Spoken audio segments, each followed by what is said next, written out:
What's up, everybody, and welcome to the channel. You've seen the thumbnail, you've seen the title of the video, and I think this is a very important conversation, and it's nothing new, right? Many people have been talking about this for years, but after another long weekend of Showdown and Champs and just kind of digging into the thought process behind certain players' mindset, it really made me want to do this video, and I can explain what I mean by that. So right now, post-patch FC, there's a certain thing called tacklebacks, and it can be very powerful and really exploited because you essentially can run into a defender, lose the ball, right? But you keep your forward momentum going, and you can literally get the ball back and be in a better situation and really get through on goal even when you really didn't do anything besides get the ball taken from you.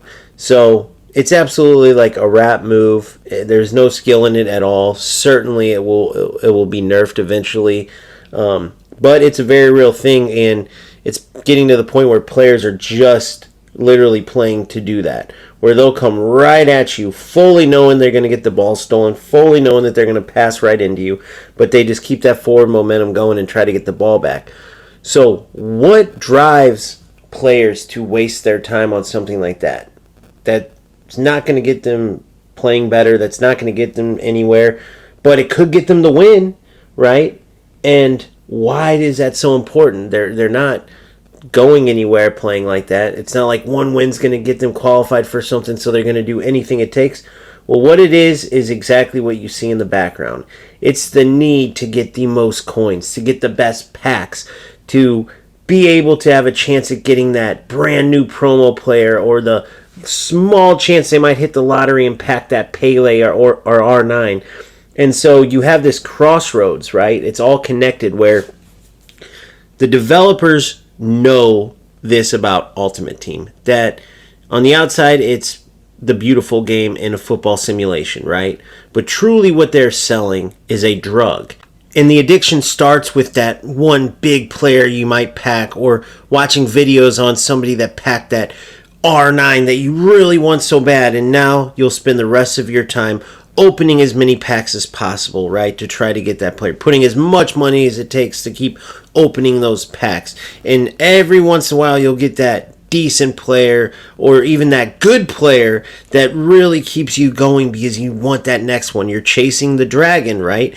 You might eventually pack Thierry Henry, and now you have a chance you might pack Pele, and maybe you never will pack even another decent player again, but you're going to keep coming after it because you either got that little rush with packing a certain player yourself, or you saw videos of someone getting that rush. It doesn't even have to be you. And it's the same kind of thing with SBCs. You want to get all the fodder you can get so you can do an SBC and get that certain player, or many times do the lottery pick so you might just get that player. No matter how many times you do a lottery icon pick or hero pick and get a terrible player, you're going to keep coming back for more. But you need fodder to do that, so you need to get the most packs possible. You need to get the most coins possible. And so that drives players being rats and using exploits and doing anything to get a win and spending their time doing that instead of worrying about getting better. So I'll give you an example. By no means am I saying I'm some kind of saint, but I could care less about getting a win right now. I had my little time with it, and so that's another reason why I'm talking about it, where I felt like I had to do every SBC, and I had to, buy every pack, and if I lost coins on a player, I'd go put my own money back in to get those coins and more, because I had to be able to keep up with the Joneses and get the best team. And it really is nonsense, because first and foremost, your skill is what matters. That's what's going to drive you. No matter what happens, your skill is there, no matter how many times they nerf the game or change it. So that's what my goal is to continue getting better and better. For example, I use precision shooting even in Rivals and Champs because you have to use it in competitions, right? And now players, my opponents who use assisted shooting, they're absolutely going to get some goals where I won't get them, and it might cost me in some games. But again, I don't care. I could easily just start running into defenders the same way and get a few more goals and get a few more wins, but it's pointless. Now, the reason players do that, though, is because that one win might mean that extra pack or those extra coins that can get them all these things I was just talking about. So you see how it was connected there? And EA Sports and all these developers know it. It's not just EA Sports. For example, right now there's a huge scam going on in UFL where they have skins, right? Their game isn't as deep. They don't have all these different promos and stuff, but they have these skins. And what these skins did was provide a different look on your player card, but they also came with boosts. It might be a boost in acceleration. It might be a boost in dribbling, shooting, whatever the case. And then the more your players that wore the same cards, you get even more boosts. Well, guess what? It turns out there is no boost on these cards right now. It says there is, but there's not.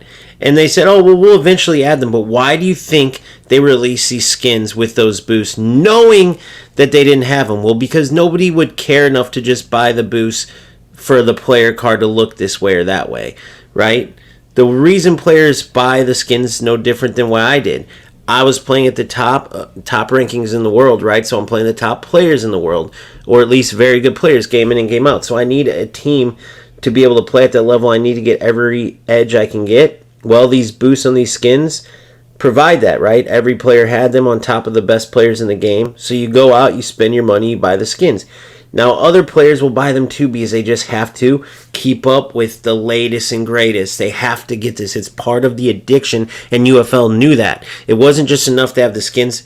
They had to add the boosts. Even though the boosts weren't tied to the players in the game, they released it, and they said, we're making as much money as we can. They kept the boosts listed on there like they were with the skins, but they weren't. So now they have everyone's money, and it turns out the boosts weren't even with the skins. That's because these developers know it's an addiction, right? And then once you get the one skin, nope, it's not good enough. I have to get the better skin. Nope, it's not good enough. All my team has to have the best skin.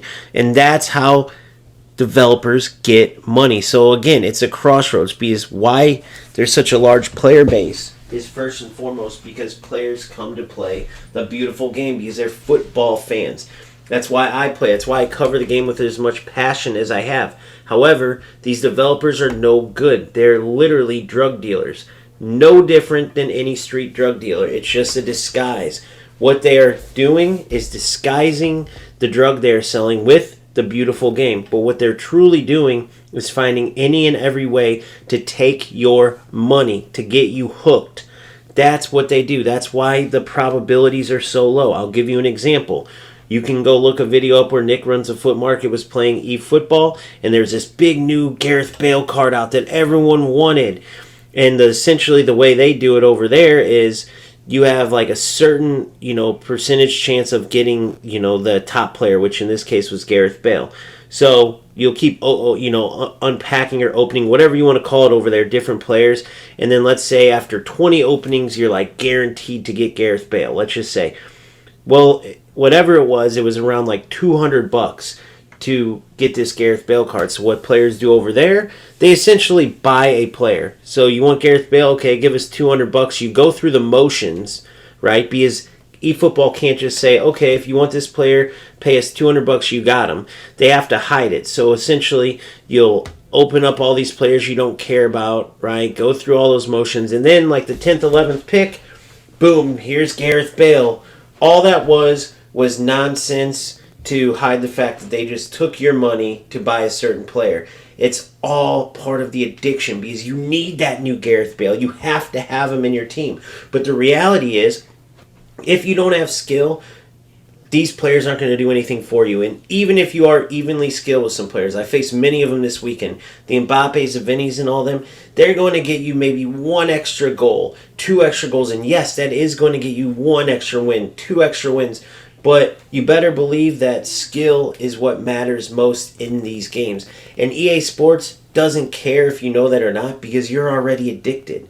If anybody knows any type of drug addict or alcoholic in real life, you're not thinking rationally. Once you're addicted to something, that's all you can think about is getting that substance, or in this case, getting that player, or whatever it is. And once you get it, guess what? You're not done. You want the next player, and the next promo player, and the third Salah, and then the fourth Salah, and then the newest Vinny. You can't just have the third best Vinny. You got to get the new Winter Wildcard Vinny, or you get what I'm saying? That's why there's so many more promos now, and there's more and more added. That's why you better believe UFL is going to keep coming out with these things. Now, did the trust in UFL take a hit because of the scam with the skins? Absolutely. However, you have that crossroads between the players who are going to keep playing because they love football, like myself, right? And you have the other addicts that just want to get that best skin or that want to get that top new, whatever it may be. UFL, you better believe, even though they got caught up like they did, they're going to be able to rebound from it because of all these addicts out there.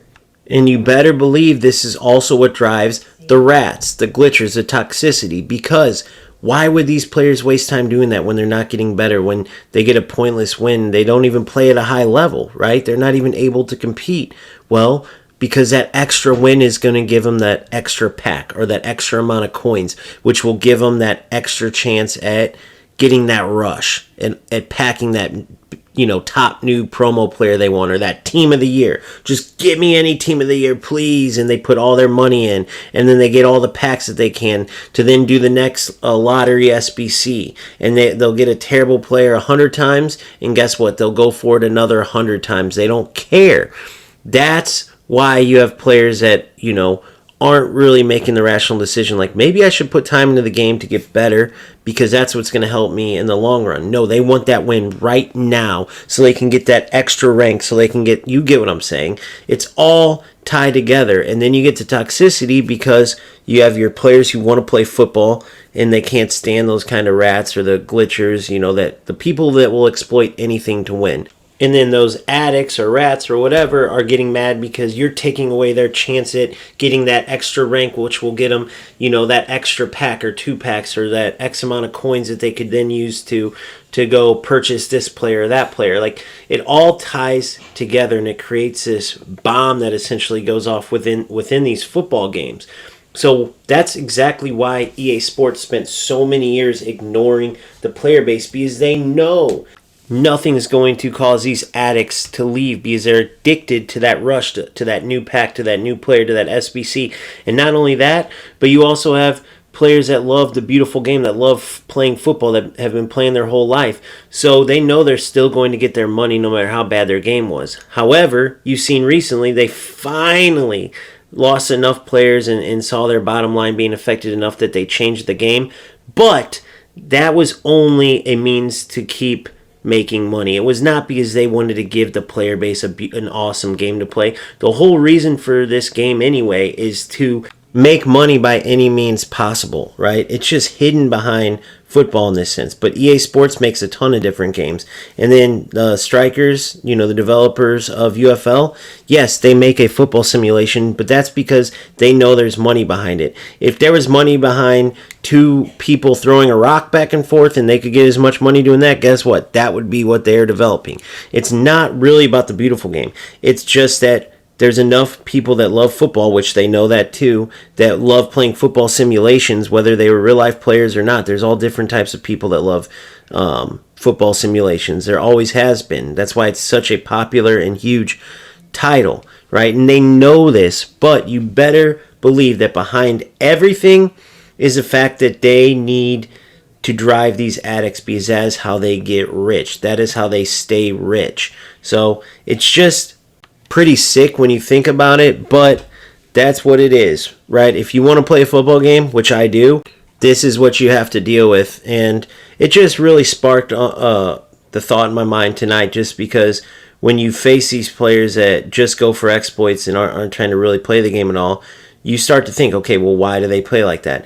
And then you start to see, too, the toxicity and how bad it is, because when you even try to have conversations with players now, for every one good conversation you'll have with a fellow football game player, you'll have 10 other ones that are just terrible, because right off the bat, people either are going to attack you or feel attacked, and that's just where the game has gotten because of what I talked about. Because you have that, it's just this melting pot of football players and people trying to play with skill and that love the beautiful game, and addicts that literally are just trying to get, any and every pack they can, or any and every SBC or whatever it is. It's just, that's what they're addicted to. And so they could care less about playing for skill. If there was a way to press buttons and get the win and just skip over playing altogether, they would. If they could just go straight to the menus and do as many lottery SBCs or open as many packs as possible, there's players that would do it. You better believe it, because that's the addiction. Football, this is just the means to get to that, right? So that's where the toxicity comes from, because you're always going to have players that don't like that, like myself. I can't stand it. But my thing is always like, wake up. What are you doing? Why are you letting EA get rich? It's almost like, don't help them win. Don't help them. A lot of these people are spending hard-earned money on the game, and is it my job to care? Absolutely not. But everyone knows what I'm talking about. Like, you catch yourself just going, what are you doing? And at the end of it, though, it's always a waste of time, because addicts are going to do what addicts are going to do. If anybody knows an addict, I think I said it earlier in this video, they aren't thinking logically. So it's not a matter of like, what do you care what I do, or I'm just trying to have fun. It's just you almost are watching someone walk off a cliff, and you're trying to help them. Meanwhile, they're flipping you off, and you should just be like, okay, walk off the cliff. It's your life, but you still just almost don't want to see the bad guy win, so to speak. And I absolutely think that these developers are bad guys, because like it says in the thumbnail, they're drug dealers. They're a former drug dealer. Point blank, period. Now, am I a hypocrite in a way, because what I should do is just never play the game again? However, it's one of those things where I know that I can't just solve this. I know that I love football and that many others love football, and like, it's just one of those things where this is what we have to deal with, whether we like it or not.